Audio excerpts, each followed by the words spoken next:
إلا بالله العلي العظيم.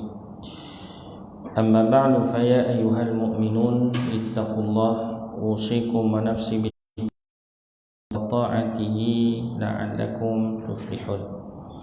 Alhamdulillah, kita dapat bersama-sama lagi pada kesempatan yang sangat berharga ini untuk kita meneruskan pengajian berkitab kita insya-Allah, iaitu kitab At-Tawdih fi Manasik Al-Hajj wal Umrah.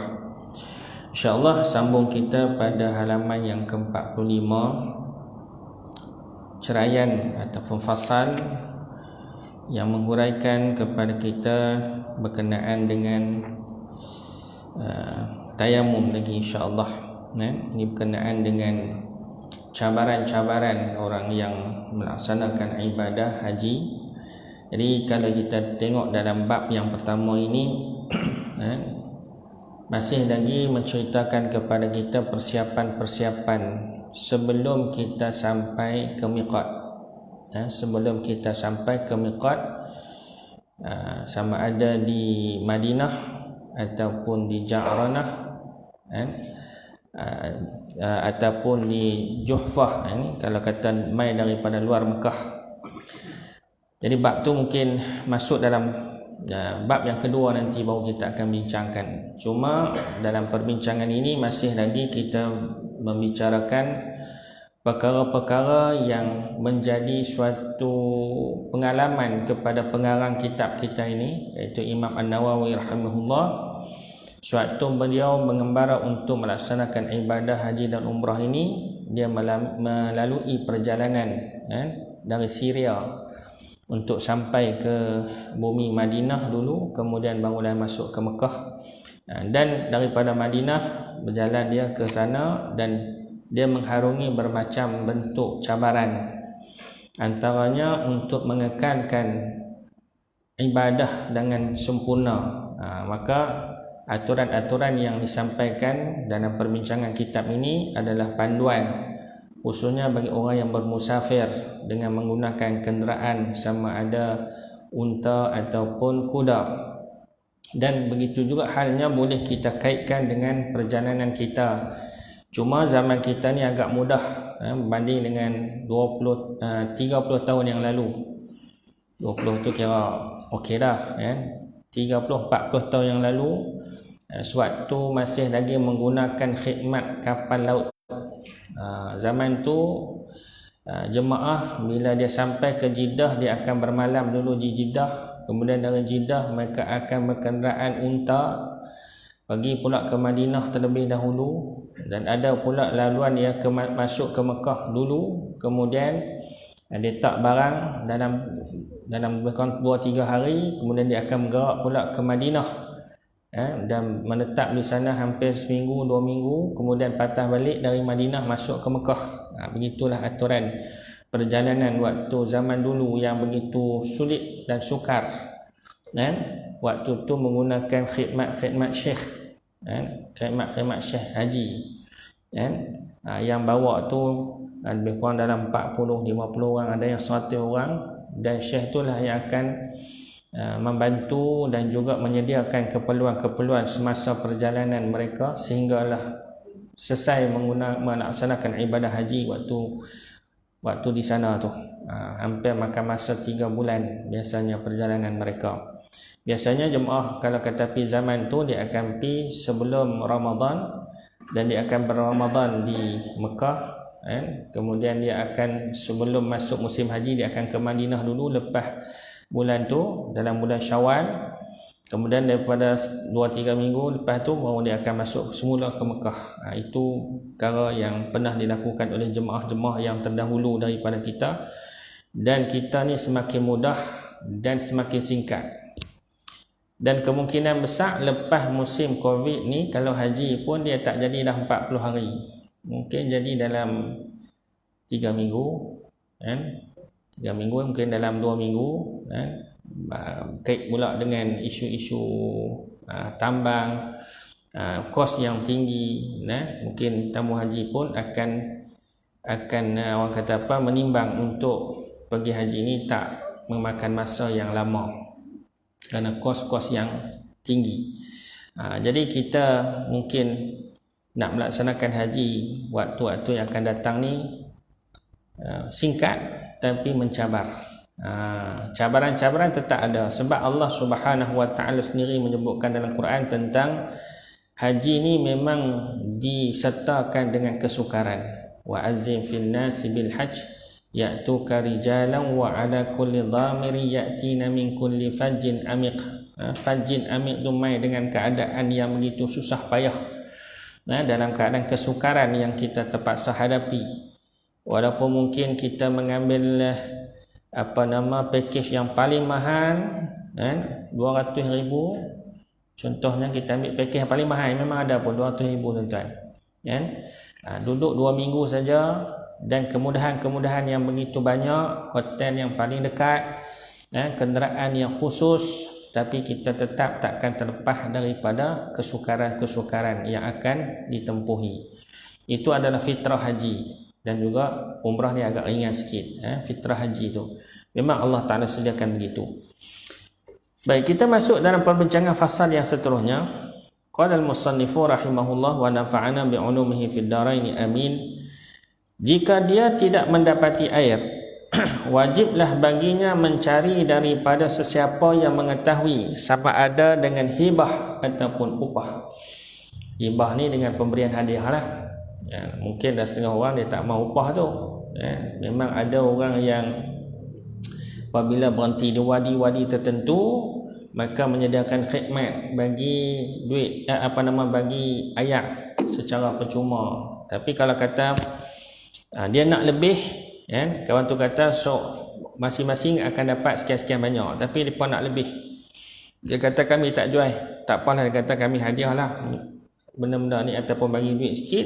Dia kata tak apalah. Atas redha maridai antaradin anhuma, maka redha antara keduanya, orang yang memberi khidmat dan juga orang yang memberi galakkan dalam bentuk hibah ataupun upah. Jadi wajib dia mencari dengan sesiapa yang tahu ada ayak. Jika diberi ketika itu wajib dia terimanya. Jika dia utus sesiapa yang mencarinya, memadainya daripada dia sendiri yang mencari. Jika dia mendapati air hanya sedikit sahaja dan tidak cukup, ketika itu wajib baginya menggunakan air tersebut mengikut pendapat yang asah. Kemudian dia hendaklah bertayamum untuk anggota wuduk yang baqinya. Ini sambung apa ni? Sambung bagi sebahagian yang dia berwuduk dengan air dan sebahagian lagi dia menggunakan tayamum. Baik. Kemudian tidak harus bertayamum kecuali dengan debu tanah yang mutlak, suci mutlak. Habis hak bab tadi, hak yang tu kita dah sambung sikit dengan yang dulu. Yang ni pula nak cerita tentang tayamum. Tayamum ni tuan-tuan, syarat tayamum ni selain daripada anggota tayamum, dia mesti ada alat untuk bertayamum. Kalau berwuduk, alat nak berwuduk tu air lah. Air yang mutlak, sifat dia, yang tidak kait dengan sesuatu yang lain, yang suci lagi menyucikan, itu sifat air. Maka tayamum pun sama juga, dia punya syarat dia. Perkara yang boleh ataupun harus untuk digunakan tayamum ni mestilah debu yang bersih. Debu yang bersih. Baik.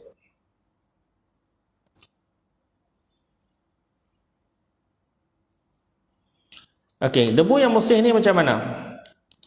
Di mana dalilnya tuan-tuan? Sebab ada pula hari ni kita duk tengok orang duk kias debu di atas kapet, debu dekat dinding. Bolehkah macam tu? Baik. Kalau tuan-tuan tengok dalam kitab Bughyatul Tulab, kitab tu dia agak detail sikit. Kitab Jawi yang agak detail sikit huraiannya berkenaan dengan tayamum. Dia menggunakan dalil yang asas. Dalam Al-Quran Allah Subhanahu Wa Taala sebut dalam surah Al-Maidah, surah Al-Maidah juzuk yang ke-6, firman Allah Subhanahu Wa Taala, ya ayyuhallazina amanu idza qumtum ila shalah faghsilu wujuhakum wa aydiyakum ila al-marafiq wamsahu bi ru'usikum wa arjulakum ila al-ka'bayn wa in kuntum junuban fattaharu. Wa in kuntum ala safarin aw wa in kuntum marda aw ala safarin fa in lam tajidu ma'an fatayammamu sa'idan tayyiba.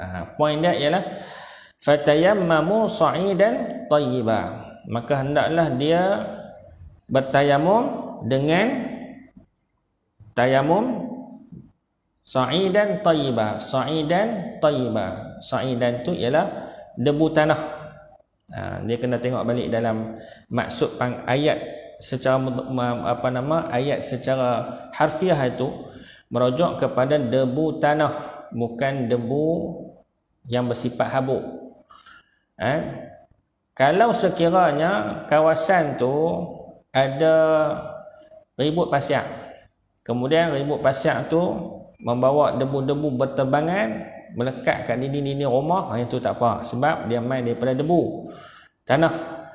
Tapi macam tempat kita ni, kita pi gabuh dekat cermin-cermin pintu ke cermin tingkap rumah kita tu ada lah juga, tapi itu tak dikatakan sebagai debu tanah. Yang tu mungkin debu-debu yang berterbangan yang main daripada mana satu kita tak tahu. Sedangkan dalam Quran nyata jelas tentang maksud sa'idan tayyibah tu, iaitu debu tanah yang bersih. Tayyibah tu makna baik, yang bersih. Jadi hak atas kapek ni apa dia? Atas kapek ni orang duk main simbah pasir ke? Tak ada kan. Yang main ni mungkin hak debu memang kita kata ada debu, tapi debu tu main daripada kulit-kulit kita ni. Main daripada hak yang debu berterbangan, lepas tu dia melekat dekat kapek. Begitu juga tubuh kita ni sentiasa mengeluarkan, orang kata apa, serpih-serpih kulit ni. Dia sentiasa kalau tak percaya tuan-tuan garis-garis tengok memang ada bekas. Kalau kulit yang kering tu memang nampak. Dan yang tu dia akan sentiasa gugur. Jadi hak debu-debu tu yang terjadi daripada kulit-kulit kita. Jadi itu tak termasuk dalam yang dikatakan sa'idan tayyibah. Begitu juga kalau tuan-tuan ada juga pendapat kata boleh di atas kursi hak yang itulah kursi kapal terbang. Pi tepuk tu ada debu, dia kata boleh juga. Sebenarnya tak boleh. Sebab kalau kita ambil konsep sa'idan tayyibah tu jelas di situ. Dan begitu juga dibahaskan dalam kitab Bughyatul Tulab. Kalau kata pasir halus pun tak boleh, dia mesti debu. Sebab kalimat sa'idan tu jelas Allah Ta'ala sebut. Kecuali kalau sekiranya dihancurkan. Dihancurkan daripada pasir tadi ni, dihancurkan, dia jadi macam tepung. Itu tak apa. Boleh dia jadi daripada tanah juga. Kemudian terhasillah debu sa'idan itu. Itu perbahasan alat yang nak digunakan. Sebab tu disebutkan di sini debu tanah. Dia terjemah pun debu tanah yang suci, sebab merujuk kepada sa'idan tadi. Baik, semata-mata debu yang boleh melekat pada anggota. Boleh melekat, tapi bukan lekat secara mutlak banyak. Dia sekadar syarat melekat sikit-sikit pun dah memadai. Jika dia bertayamum dengan tanah yang mencampur dengan pasir kasar, hukumnya harus. Kalau ada debu tapi campur dengan pasir sikit-sikit tak apa, tapi kalau pasir keseluruhannya tak ada debu langsung, tak melekat, ataupun daripada batu-batu yang ada, maka tidak harus. Yang ni dia kata kalau campur pasir dengan debu maka harus. Jika dia hanya tayamum dengan pasir kasar sahaja atau tanah yang mencampur dengan anak batu atau seumpamanya, maka hukumnya tidak sah. Itu jelas kat situ. Baik, sunat bagi mereka yang bermusafir membawa bersamanya debu tanah di dalam perca atau bungkusan dan seumpamanya untuk dia bertayamum jika tiada debu tanah. Lah ni depa buh dalam botol bedak. Itu senanglah, kita boleh bawa itu. Cuma atas kapal terbang tak dibolehkan. Tak boleh.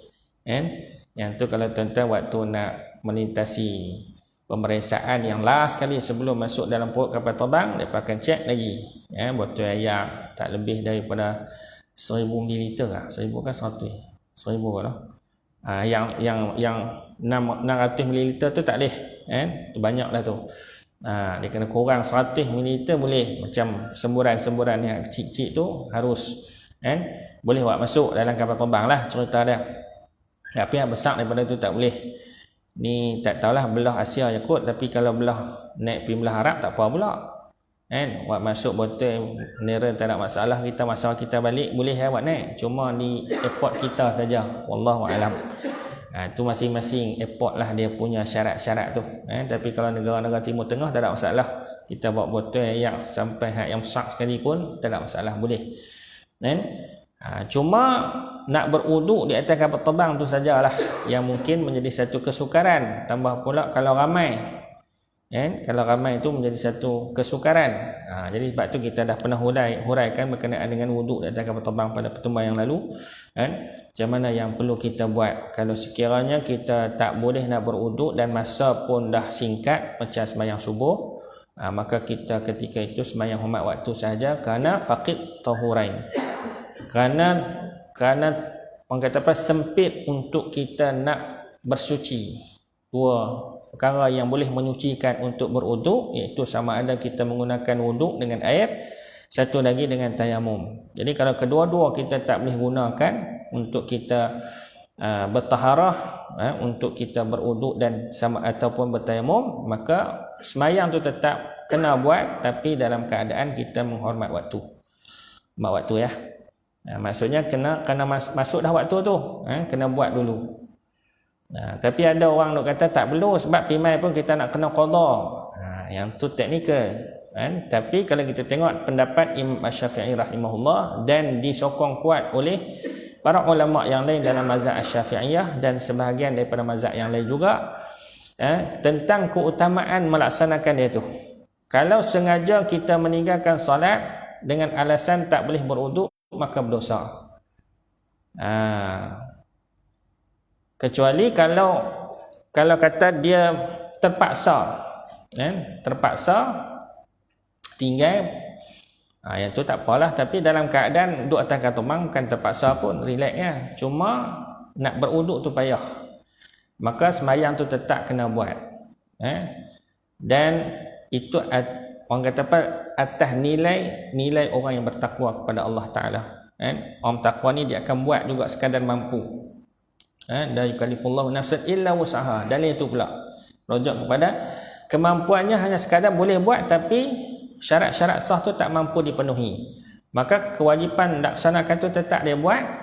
Kemudian apabila dia dah ada kemampuan untuk menyempurnakan, maka ulanglah balik solat tersebut. Maka dalam keadaan yang macam tu, orang tu dikira insya-Allah tidak berdosa, pasal dia cuba penuhi kehendak kewajipan dia sekadar mana kemampuan yang dia dapat buat. Itu kaedah la yukallifullahu nafsan illa wus'aha. Dan daripada situ jugalah kaedah usul fiqh lahir, ataupun ada kaedah yang mengatakan kalau kata kita mampu buat sekadarnya, maka buatlah untuk menyempurnakannya, ataupun sebagaimana disebutkan. Baik itu berkenaan dengan tayamum. Kalau mampu kita buat, maka selesai. Kalau tak mampu, kita sekadar hormat waktu saja. Baik, kemudian habis daripada tu, tayamum ialah menyapu muka. Tadi kita cerita fasa tu berkenaan dengan alat, benda yang digunakan untuk tayamum, iaitu pasyak, debu daripada tanah. Okey, kemudian tayamum ialah menyapu muka dan kedua belah tangan sehingga ke siku. Itu tayamum dengan 2 kali tepuk atau lebih. Ini dalam mazhab kita lah sampai ke siku ni. Tapi ada mazhab lain dia hanya sampai ke pergelangan tangan saja. Ada juga mazhab Maliki, disebut sampai pergelangan tangan saja. Baik, macam contoh, kalau tuan-tuan tengok dalam muka surat 80, nota belakang, nota ujung, bukan nota kaki, nota ujung. Dan disebut di situ bilangan 84. Tapi sini 83, ada pihak 84. Ini juga pendapat Abu Hanifah. Abu Hanifah pun anggota tayamum sampai ke siku. Sedangkan di sisi Imam Malik dan Ahmad, hingga ke pegangan tangan saja yang wajib, selebihnya hingga ke siku itu hukumnya sunat. Itu beza sikit dah dari segi tayamum. Kalau ada orang duk kata sampai pelengan tangan saja, dia pegang pada mazhab Imam Ahmad, dan juga Imam Malik. Tapi dalam mazhab kita, yang kita dah beramal lah, cuma nak cerita sikit sebab nanti tuan-tuan kalau pergi Mekah, kadang-kadang tuan-tuan akan jumpa orang macam tu. Tengok-tengok dia sapu kat tangan saja. Kita duk mengaji tayamum sampai ke siku. Sah ke tidak kawan tu? Sah, sebab ada dia berpegang dengan mazhab yang lain. Dalam bab haji ni kena cerita lah, sikit untuk pendedahan kepada kita supaya kita tak rasa hak yang orang lain buat tu salah. Ataupun sekali mungkin dia duk rasa hak kita buat salah. Pasal bagi dia mungkin dia mengaji dalam mazhab Maliki ataupun Imam Ahmad saja sampai bergalangan tangan. Dia kata hampa buat ni bid'ah sampai atas. Kok saya bid'ah pula.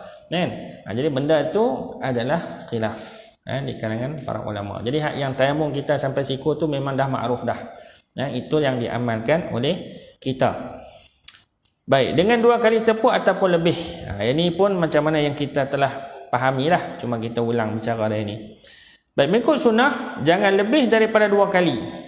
Mengikut sunnah tu maknanya kita 1 tepuk untuk muka, 1 tepuk untuk tangan sebelah dan tangan sebelah lagi. Maknanya kita bahagi 2 lah untuk tangan ni. Jadi maknanya 2 kali tepuk di atas debu, kemudian dipindahkan ke anggota tayamum yang pertama muka, dan anggota tayamum yang kedua tangan sampai ke siku. Baik.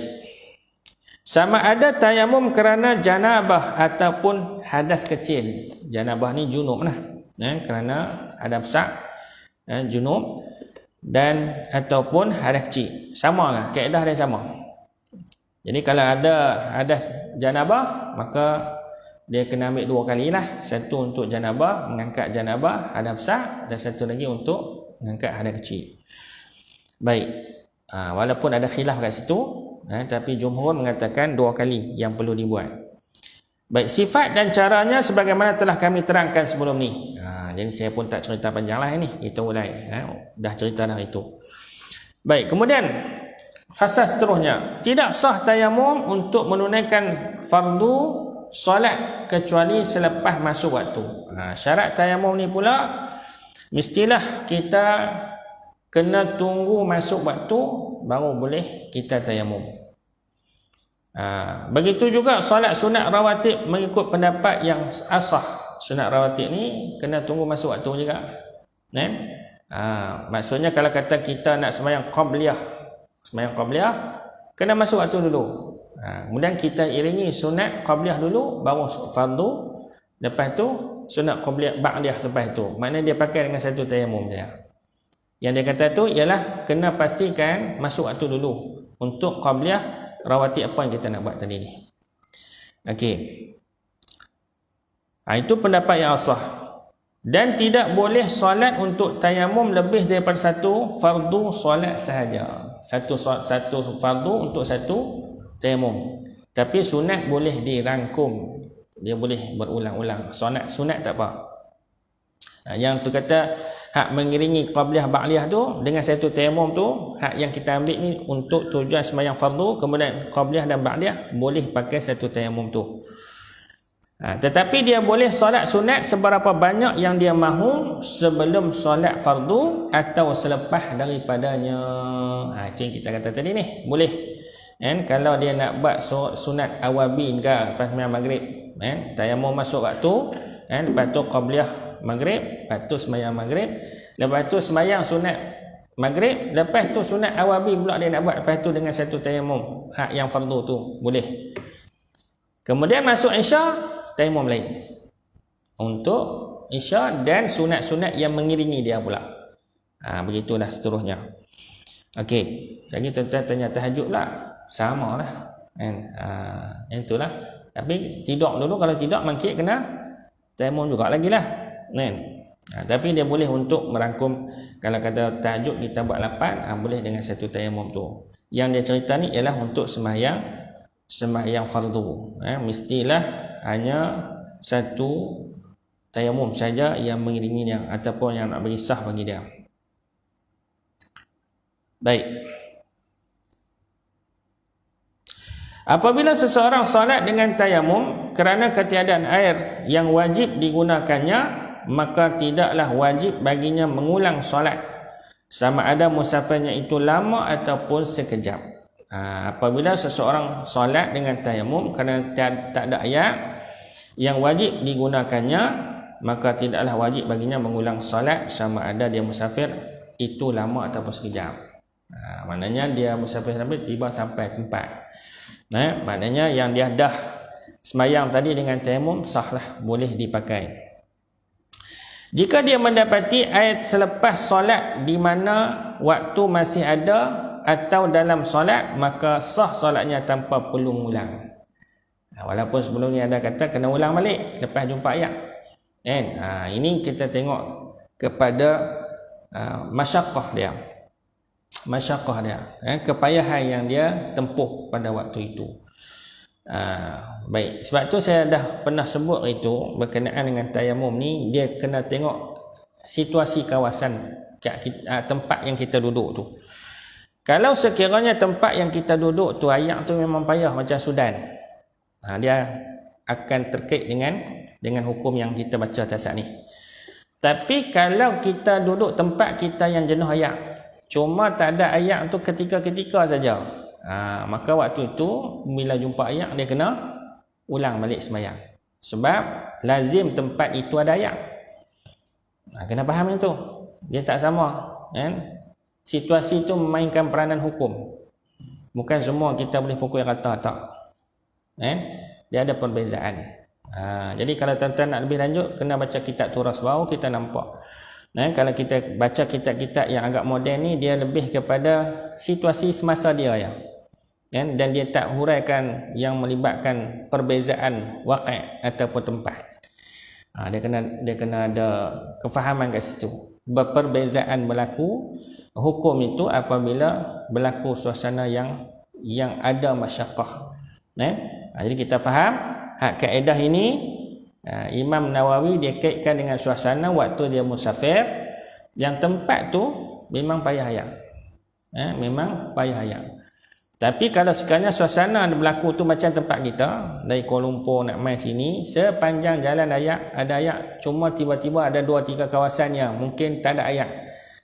Pasal duk pembek lah apalah, ayak tak sampai. Ada juga lori duk mai hantar ayak. Jadi maknanya suasana yang macam tu, walaupun dia terpaksa tayamum lah mungkin pada ketika tu cari dah tak jumpa, tapi bila dia keluar daripada kawasan tu jumpa ayak dan waktu masih ada, maka dia kena ulang. Sebab dia dikira orang yang masih lagi memiliki ayak yang banyak untuk dia bertayamum, berwuduk. Itu suasana tu membezakan. So jangan celangulah bila kita baca kitab ni.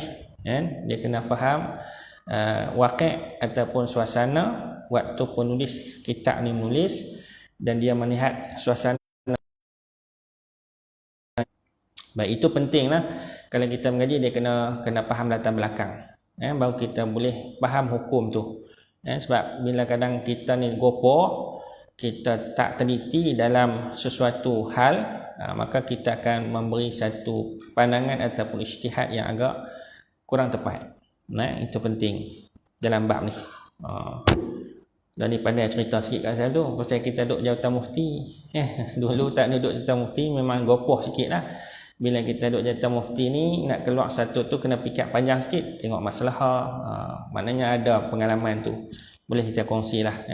Penting bab-bab tu sebenarnya rupanya.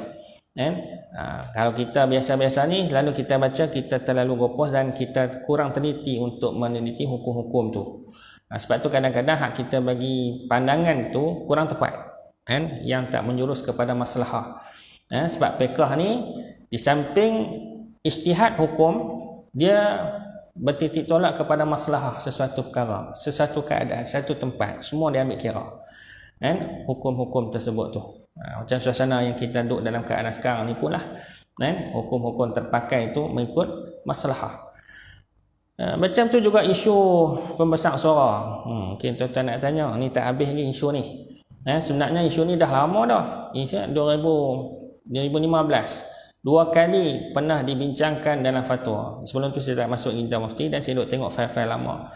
2011, waktu tu Datuk Hassan pernah mengeluarkan ijtihad Hukum berkenaan dia tak diwartakan ni tuan-tuan, jangan risau. Dia tak, kalau kata azan pun tak kena tangkap. Cuma isyad fatwa. Isyad fatwa, panduan hukum dasarkan kepada maslahah. Sebab yang boleh dikeluarkan isyad fatwa ni kerana di pulau betul-betul lah. Suasana masjid di sana beza dengan belah kita. Belah kita Sepang-Pai Selatan, Sepang-Pai ni rumah jauh daripada masjid. Nak kata flat-flat dekat-dekat masjid ni tak ada.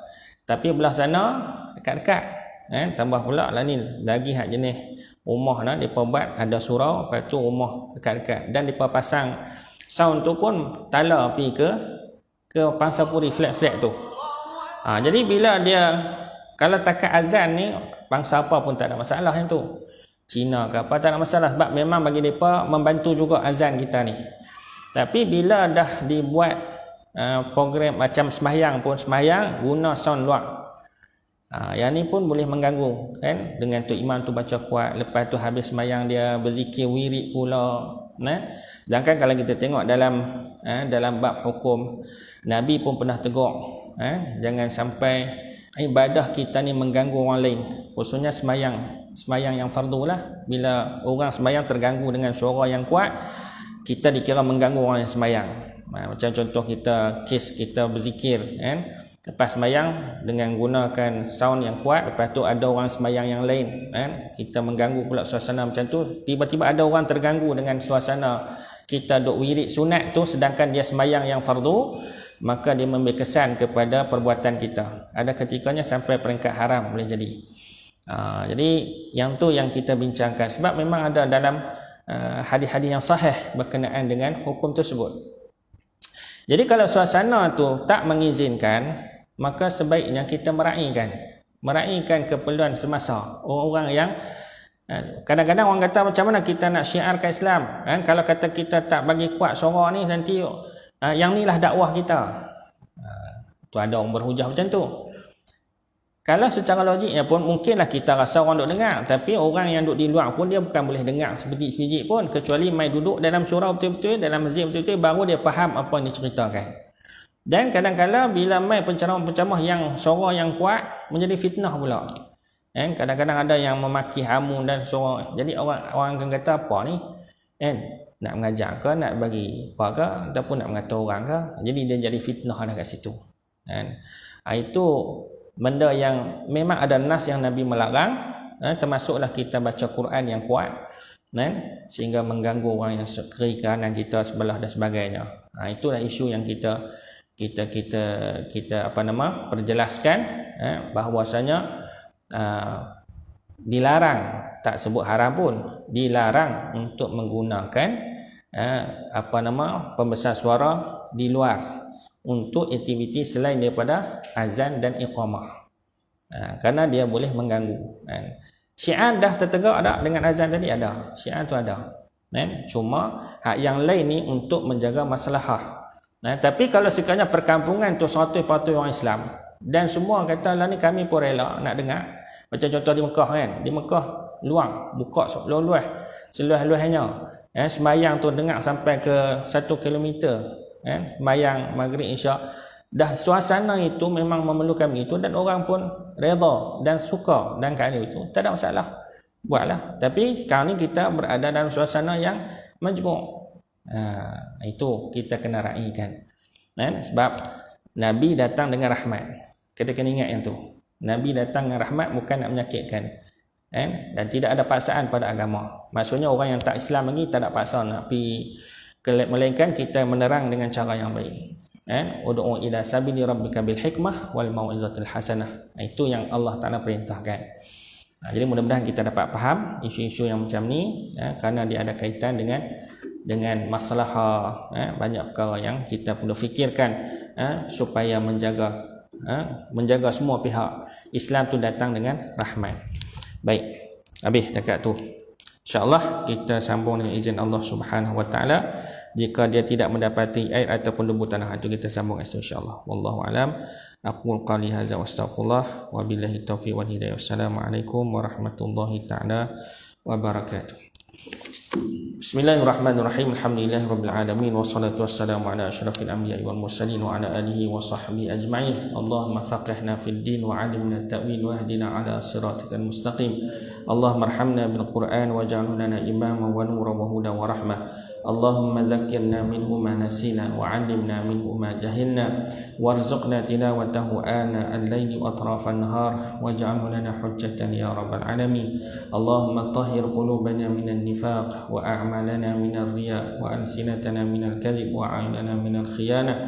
Allahumma khtim lana bi husnil khatimah wa la taqtim alaina bisu'il khatimah. Da'wahum fiha subhanakallahumma wa tahiyyatuhum fiha salam wa akhiru da'wahum alhamdulillahi rabbil alamin. Taqabbalallahu minkum.